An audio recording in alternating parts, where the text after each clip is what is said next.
Hola, buenos días. Hoy tenemos un directo muy especial que ha tenido problemas técnicos, pero los hemos solucionado con Víctor García, que es una persona de 23 años que lleva 3 años en crecimiento personal potente, aprendiendo de la Universidad de la Vida y además fue diagnosticado con TDAH con 7 años y entonces me gustaría que nos hablara de su experiencia y como mi perfil va orientado a madres, pues lo primero que de todo, desde el principio, o sea, te diagnostican con 7 años, el susto que se lleva tu madre, el terremoto que eres en casa, las preocupaciones y los miedos que se generan, ¿no? Este niño podrá hacer algo en su vida, ¿qué hago con él? ¿Cómo le ayudo? O sea, me gustaría que contaras un poco la historia de cómo se Perfecto. planteó en tu casa. Bueno, pues en principio fue como sorpresa, ¿no? Para todos es algo nuevo y que cuando hay novedad está esa incertidumbre de qué pasará a partir de ahora, que han puesto esta etiqueta de TDA. Y luego, sobre todo, información, buscar a psicólogos, a personas que supieran esa ayuda extra que pudieran hacer entender mucho mejor qué es esto del TDAH.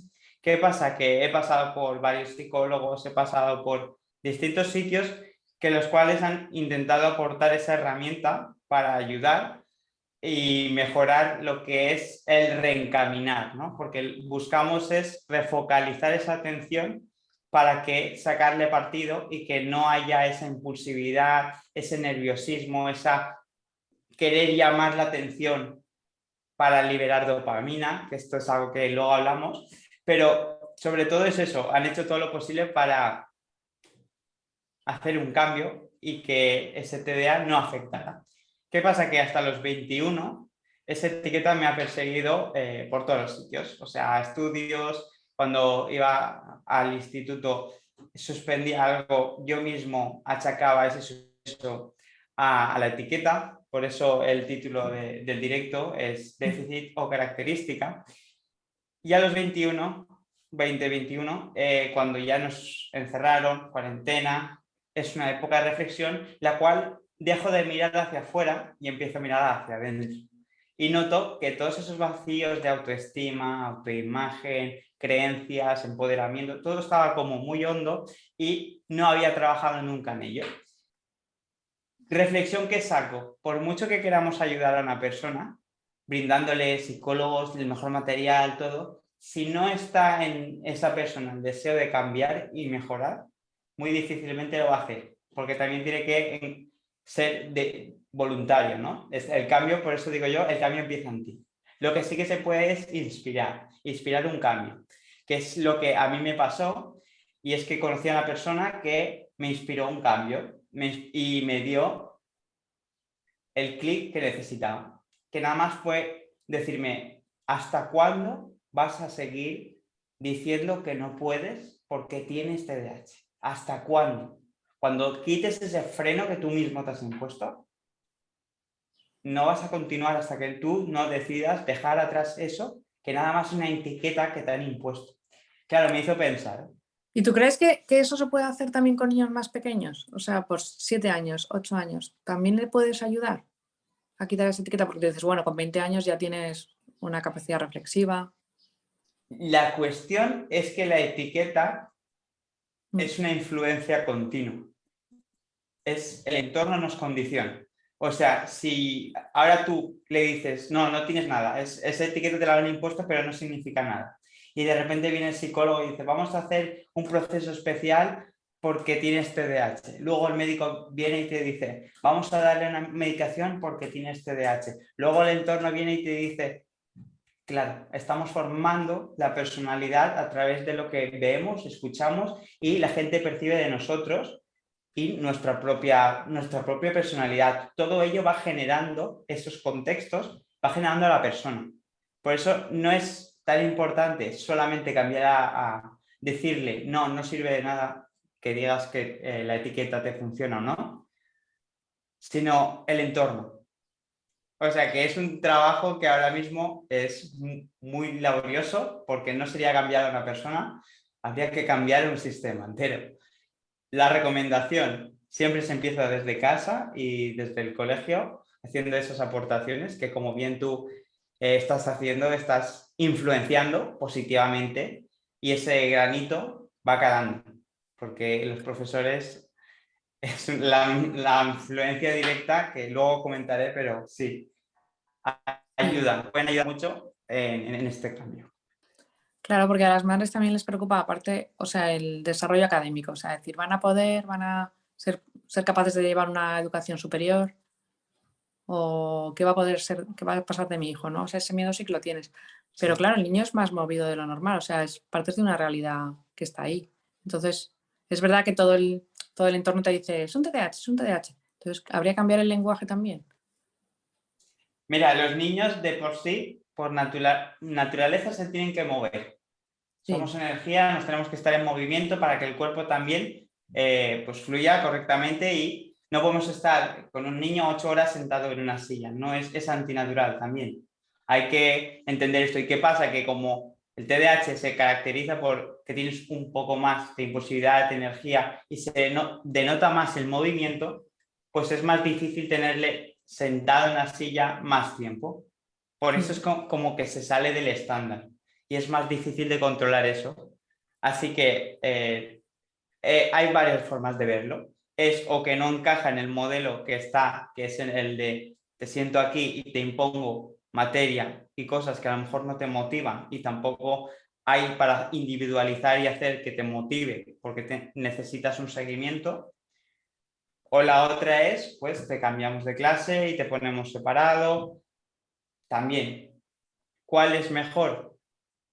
No sabría decir porque cada persona es un mundo, pero también hay que ver eso, cómo está organizado el colegio, qué herramientas tienen, cuáles son sus planes, porque ahora con los nuevos planes que hay de dejar un poco más de tiempo, sí, hay opciones. salir 20 minutos para que, claro, entender cómo funciona el cerebro de un TDAH es entender cómo funcionamos casi todos. ¿Qué pasa? Que ese rasgo...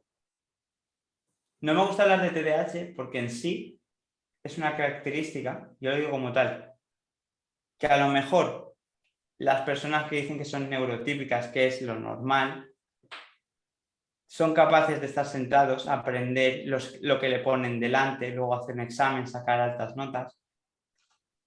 Pero ¿qué pasa con los TDAH? Que tienen una capacidad que no está siendo reconocida a lo mejor a su nivel, que es la capacidad creativa, imaginativa, luego la capacidad de acción, esa impulsividad a veces también les lleva a asumir unos riesgos que el resto no está dispuesto, y es que los grandes empresarios como Steve Jobs, el creador de Apple, Richard Branson, más de 400 empresas, Virgin Teleco y entre ellas, y luego Michael Phelps, nadador olímpico, son TDAH, son máquinas en potencia. ¿Qué han hecho ellos diferente al resto? ¿Y qué han hecho para conseguir eso? Canalizar la energía, el foco. Lo importante de aquí es que es la atención. Venimos en una época que la atención es muy limitada y la tenemos muy dispersa, porque tenemos el móvil, tenemos las notificaciones, ruidos, radio, mil cosas. Cuando conseguimos que ese foco, esa atención, esa energía se canalice, es cuando realmente empezamos a sacar provecho y realizamos todo aquello que nos proponemos y más.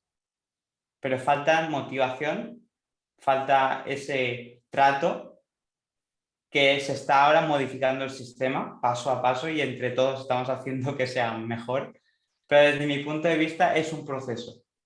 Es un proceso y el no puedo, todo eso es cuando realmente hay que eliminar para este proceso.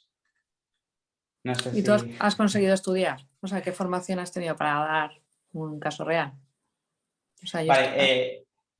mi formación, lo más difícil fue la ESO, admitirlo, fueron unos años bastante complicados porque estaba haciendo algo que no me gustaba y en ese momento había como mucho freno. Cuando te hacen hacer algo que no quieres y aparte requiere parte cognitiva de aprendizaje, es muy difícil que entre, porque el aprendizaje va con emociones positivas, va con intereses, va que cuando tú te preguntas algo, sale el interés de querer una respuesta. Como yo no me estaba preguntando nada en esa época, me ponían muchas cosas que querían que yo completara, aprobé la ESO con un 5, pero aprobé. Y luego empecé a hacer algo que de verdad me gustaba. Me apunté de voluntariado a una ambulancia y vi que era algo que me gustaba y empecé a estudiar emergencias sanitarias. Me saqué el superior de emergencias sanitarias con un 8 de media y luego entré a nutrición y dietética porque también era algo que trabajar el tema de la salud y todo siempre me ha parecido curioso y es algo que lo puedo aplicar tanto a mi vida como ayudar a gente que ya ha ayudado a unas cuantas personas en aspecto de mejora de hábitos, alimentación y todo ello. Y luego, en la última etapa, que es ahora, pues he empezado a estudiar psicología y pienso que es más cuando encontramos motivaciones superiores que nos mueven de donde estamos y queremos llegar de un punto a un punto B, es cuando surgen las herramientas y sabemos aprovecharlas. Porque, por ejemplo, en emergencias yo estudié porque me lo exigían para ir en una ambulancia. Pues entonces tengo una motivación, tengo algo, un para qué. Dietética, para aprender eso y quería generar mi consulta en su momento. La generé y ahora, hace unos meses, en febrero, subí a un escenario y conté mi historia del TDAH. ¿Qué pasa? Que, para sorpresa de mí, vi que mucha gente se acercaba a mí y me preguntaba, pero a ver, ¿cómo puede ser que tan joven y ya hayas hecho tanto? Luego gestión emocional y todo, también comentaba, porque he hecho formaciones, de impartirlas y todo, porque es algo que me gusta, porque he probado en mí que cuando tienes autoestima alta, todo funciona todo mejor. Vamos, que estoy generando toda una metodología para eso y enfocada al TDAH. ¿Qué pasa? Que la motivación, que es algo que también las madres pueden decir, es que mi hijo está desmotivado. Tenemos Sí, que que a veces es encontrar... como difícil Sí, encontrarla, ¿no? Porque tú la ves en un eso sitio, pero es. no es el mismo sitio que la ve tu hijo. Eso es. Entonces, cambiar el lenguaje o qué es lo mejor, como La motivación es motivo que te lleva a la acción, pero necesita un desencadenante y una dirección. Tenemos que encontrar aquellas pequeñas cosas que motiven a ese niño a querer hacer algo. Tenemos que sacarle de esa neutralidad. ¿Y cómo lo hacemos? Viendo qué le gusta. Si le gusta construir, pues que empiece a desarrollar maquetas, que genere proyectos, que vaya haciendo. Porque yo hasta llegar a esto que ahora en principio es mi proyecto principal y es lo que le estoy dedicando máximo tiempo y todo para generar la metodología, preparar formaciones y todo, hasta llegar aquí he sido camarero, he sido repartidor de publicidad, he sido vendedor, he sido dietista en ambulancia, o sea, he hecho un poco de todo. Por eso, a probar y probar va a ser lo que desarrolle sobre todo el hábito del esfuerzo. Es un hábito que es siempre buscar algo mejor, algo mejor, algo mejor. Eso sí, sin dejar de lado sin ser inconformista, o sea, apreciando lo que tienes, pero descubriendo quién eres y qué te gusta hacer. Porque muchas personas les preguntas qué te gusta y te dicen antes lo que no les gusta que lo que sí que les gusta. lo que pasa que a veces con los niños y con los adolescentes, ¿qué te pasa? ¿Qué es lo que te gusta? Estar con el móvil, hacer videojuegos. Entonces es como, aquí hay padres que dicen, bueno, pues como no es un terremoto y con esto se queda quieto, pues que se quede quieto. Claro. Entonces yo lo veo un error, pero también es claro, es un descanso, hay que comprenderlo también. Sí. Entonces, ¿cómo sales de ahí, no? Sí. Bueno, pues se les puede motivar a que hoy en día hay aplicaciones de ordenador o de móvil para generar tú tus propios videojuegos. También estás desarrollando la creatividad. Yo personalmente me río, pero aprendí a la izquierda-derecha con un videojuego de la PlayStation, porque me tenía que saber los códigos para acceder. Había un para qué. Tenía que aprender el izquierda-derecha para meter los códigos correctamente. Claro, es una tontería, pero a mí me sirvió. Y gracias a ello, hoy, pues, sé, es curioso, ¿no? Pues hay que encontrar esas vías de aprendizaje, porque para que el aprendizaje sea un aprendizaje real, tiene que salir de un cuestionamiento y tiene que salir de una emoción de quiero aprenderlo, porque tengo algo más allá. O sea, en ese momento era, yo quiero pasarme el juego, tengo que aprender esto porque si no, no me entra. Inconscientemente ya estaba aprendizaje para la vida. Izquierda, derecha, hace falta para todo. Vas en el coche, izquierda, derecha. Pues lo mismo pasa. Yo aconsejo eso. Yo páginas web igual, es un videojuego. Tú te pones a montar páginas web y es un trabajo que hoy en día está pagando muy bien, diseñador web y todo ello. Y luego puedes estudiar desarrollo web en un grado medio. Por eso yo dejaría más a la parte de creatividad, sobre todo marcando límites. Marcando esos límites, los cuales si se pasan ahí podemos perder el control, como son el tema de las drogas, el alcohol, las adicciones, porque aquí tenemos el problema. La impulsividad y la búsqueda de placer, de esa liberación de dopamina, sí que es una fuerte fuente de discusión, impulsión, que haya posiblemente un caos ahí. Porque claro, somos buscadores natos de estímulos. ¿Qué pasa? Que si esto te puede salir bien o muy mal. Si sale bien, generas grandes empresas, generas grandes proyectos, porque esto también genera dopamina. Estás generando unas vías de recompensa. Estás cogiendo y estás diciendo, vale, y ahora hago este proyecto y luego esto y genero esto. Pero igual que va para bien, para mal es me voy de fiesta, quedo con los amigos, festivales, drogas. Y claro, ahí es la línea que se debería prever, sobre todo es, yo te dejo amplitud, te doy responsabilidad, pero te marco unos límites, horarios firmes, para que, sobre todo en casa, cuando hay esa gestión de horarios, gestión de hábitos, gestión de tareas, gestión de rutinas, es como que le estás dando claridad. Dentro del esquema de la familia, tú estás dándole una posición, le estás dando una responsabilidad y una claridad de las normas y de los deberes. Dentro de ahí, él ya sabe que sí y que no. Y es Bueno, más... realmente esto sirve para todos. Sí, o sea, exactamente. es la base de mi filosofía de educación. O sea, es amplitud, responsabilidad y los límites total. O sea, es exigencia y cariño, que es lo que yo digo, pero que es eso, totalmente. Es eso, para para que no haya una anarquía ahí y no haya un... Sí, sí. Y luego otra cosa que les preocupa a veces a las madres es la relación con los amigos, porque a veces también hay conflictos con los niños que tienen esta característica. También yo creo que es una riqueza porque... Bueno, pero ¿cómo lo has vivido tú? Me gustaría que nos contaras un poco tu experiencia, ¿no? Vale, En los grupos. desde mi experiencia, algo que he descubierto mirando hacia atrás, yo me he puesto a analizar toda mi vida y a ver cuáles han sido los factores que me han llevado a puntos de quiebre para ver cómo se pueden evitar. Sobre todo las amistades, muchas veces, si tienes una baja autoestima, te ves muy movido a buscar aceptación. Y cuando buscas aceptación, cualquier grupo que te acepte es bueno. Y casi siempre los grupos que te aceptan no son a lo mejor los más apropiados para ti, porque a lo mejor están buscando de ti de que les compartas algo, les des dinero, el almuerzo. Muchas veces ese puede ser un problema. Ahí es la falta de confianza y autoestima también juega un papel muy importante en dónde puede llegar esa persona. Porque si tú tienes una confianza en ti, una autoestima alta y todo, los límites de cuando te ofrecen algo, decir no. Porque a mí me pasó que me tocó un grupo que pues a mí me ofrecieron porros y todo. Y yo dije no. Dije no por el miedo que tenía a lo que no era algo nuevo para mí y dije no, porque no sé qué es esto y sí, prueba, es bueno, tal.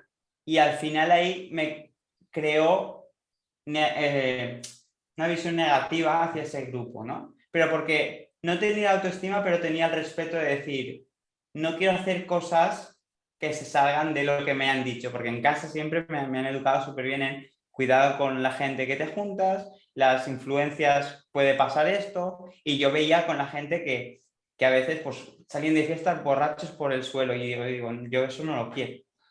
También va un poco con la persona, con esa parte de responsabilidad interna, porque al niño le puedes controlar, pero no le puedes tener 24 horas con los ojos. Le enseñas los valores y a partir de ahí él se va formando. Y como esos primeros años de vida, de los 0 a los 6, 7 años, se genera la personalidad, ahí es cuando dices tú, hay aportar amor, confianza y darle seguridad para que él lo asuma y que siempre que necesite algo tenga ese apoyo. Porque es más fácil que confíe en ti luego y diga, mira, me ha pasado esto. Y cuando se comentan las cosas no se llegan a extremos.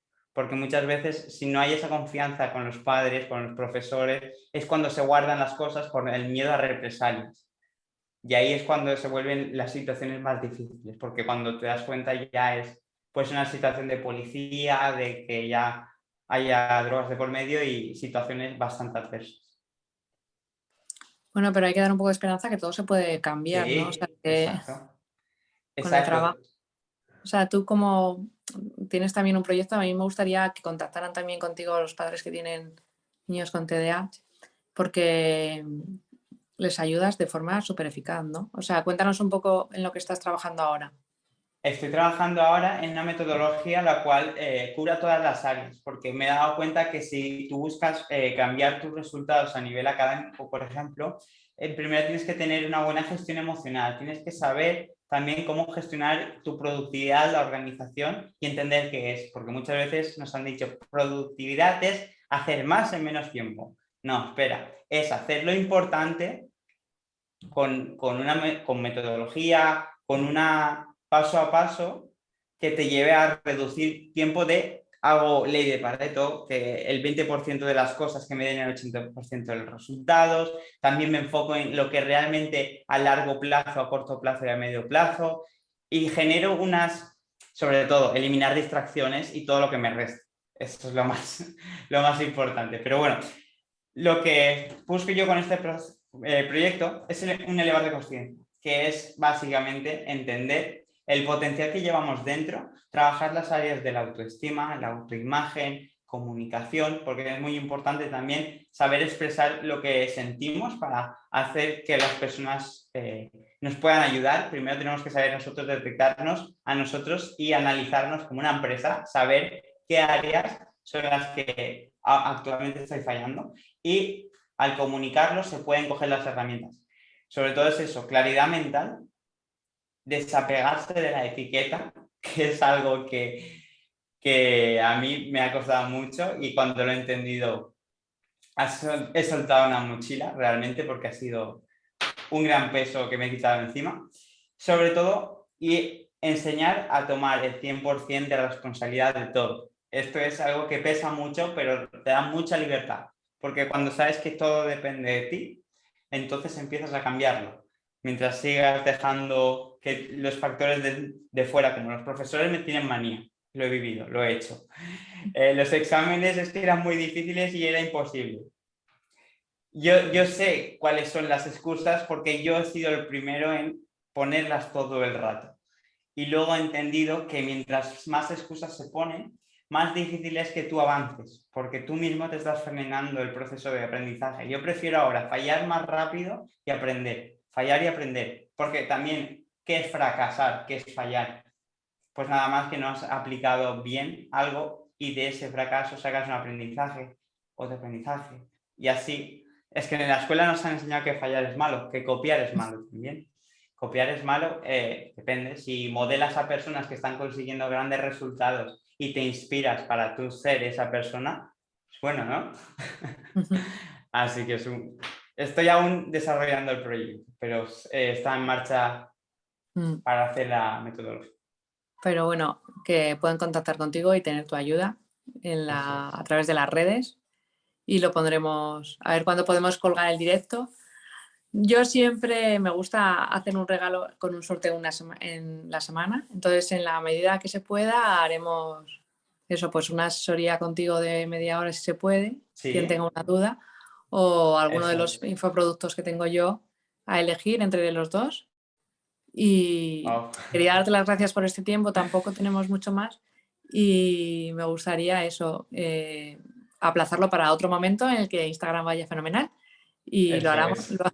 seguir hablando de este tema porque vemos que es posible y que es una característica realmente y hay que focalizarla y sacar el máximo partido, que es una maravilla tener un TDAH y eso la gente no lo ve. Eso es. Ahí hay que empezar por ahí, por Claro, reconocer que es una persona más que le falta nada más amor, comprensión, entender que son procesos y dar apoyo. Con el apoyo se consigue. Al final se reencamina. muy bien. Confiar. Pues muchísimas gracias, Víctor. Muchísimas gracias a ti, Ana. Nos vemos. Nos despedimos, sí.